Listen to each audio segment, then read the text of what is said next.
क्या हिमाचल प्रदेश कांग्रेस का अध्यक्ष बदला जाएगा? क्या विधानसभा चुनाव से पहले कांग्रेस अपने मुख्यमंत्री चेहरे की घोषणा करेगी?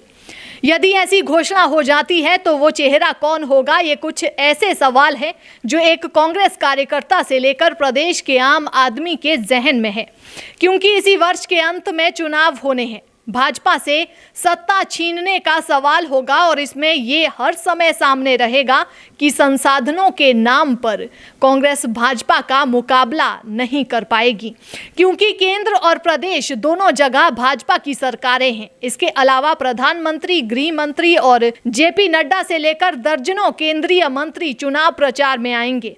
कांग्रेस को भाजपा के एक व्यवहारिक पक्ष को सामने रखकर अपनी तैयारियां करनी होगी। इसीलिए ये सवाल अहम हो जाता है कि प्रदेश कांग्रेस का आंकलन इस परिदृश्य में किया जाए, क्योंकि भाजपा का आंकलन उस पर लगे आरोपों के आईने में, कांग्रेस का उसकी आक्रामकता के आईने में किया जाएगा। आपको बता दें कि 2017 के चुनाव के समय स्वर्गीय वीरभद्र सिंह मुख्यमंत्री और सुखविंदर सिंह सुक्खू पार्टी के प्रदेश अध्यक्ष थे। कांग्रेस चुनाव हार गई थी। इस हार के बाद जब कांग्रेस विधायक दल का नेता चुनने की बात आई, तब हाईकमान ने ये जिम्मेदारी ना तो स्वर्गीय वीरभद्र सिंह को दी और ना ही सुखविंदर सिंह सुक्खू को सौंपी। ये जिम्मेदारी मुकेश अग्निहोत्री को दी गई, जबकि शायद 17 लोगों ने स्वर्गीय वीरभद्र सिंह के पक्ष में हस्ताक्षर करके उन्हें ये जिम्मेदारी दिए जाने की मांग की थी। इसके बाद 2019 के लोकसभा चुनाव से पहले सुक्खू को हटाकर कुलदीप राठौर को प्रदेश अध्यक्ष बना दिया गया। पार्टी 2019 में लोकसभा की 4 सीटें हार गई। सोलन में राजेंद्र राणा और पालमपुर में मुकेश अग्निहोत्री के हाथों में कमान थी। नगर निगम के बाद अब 3 विधानसभा और 1 लोकसभा उपचुनाव पार्टी जीत गई। मंडी लोकसभा की जिम्मेदारी फिर मुकेश अग्निहोत्री के पास थी, जिन्होंने 17 विधानसभा क्षेत्रों का संचालन किया। इस परिप्रेक्ष्य में ये सवाल उठता है कि इस दौरान प्रदेश कांग्रेस की कार्यशैली विधानसभा के भीतर और बाहर क्या रही।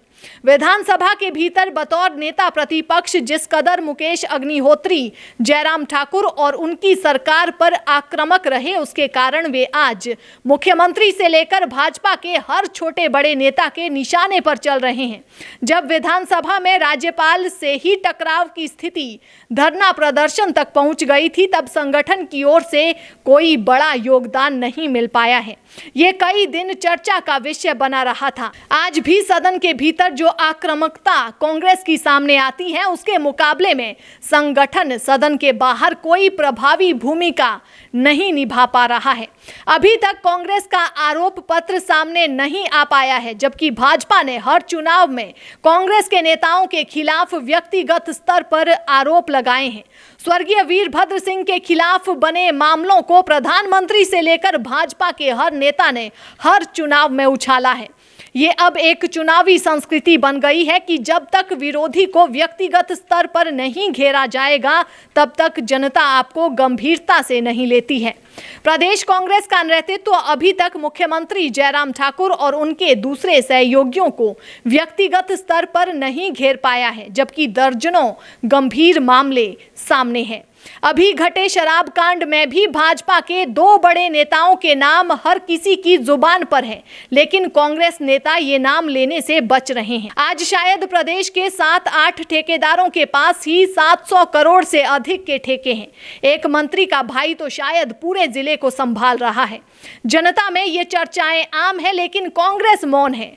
कांग्रेस का ये मौन तोड़ने के लिए हाईकमान को समय रहते नेतृत्व के सवालों को सुलझा लेना होगा, अन्यथा नुकसान हो सकता है। मुख्यमंत्री जयराम ठाकुर के गृह जिले सहित 4 उपचुनावों में भारतीय जनता पार्टी की हार के बाद कांग्रेस खुद को एक कदम करीब सत्ता के देख रही है। जिस राज्य में हर 5 साल में भाजपा और कांग्रेस की अदला बदली होती है, वहां अगला विधानसभा चुनाव नजदीक है।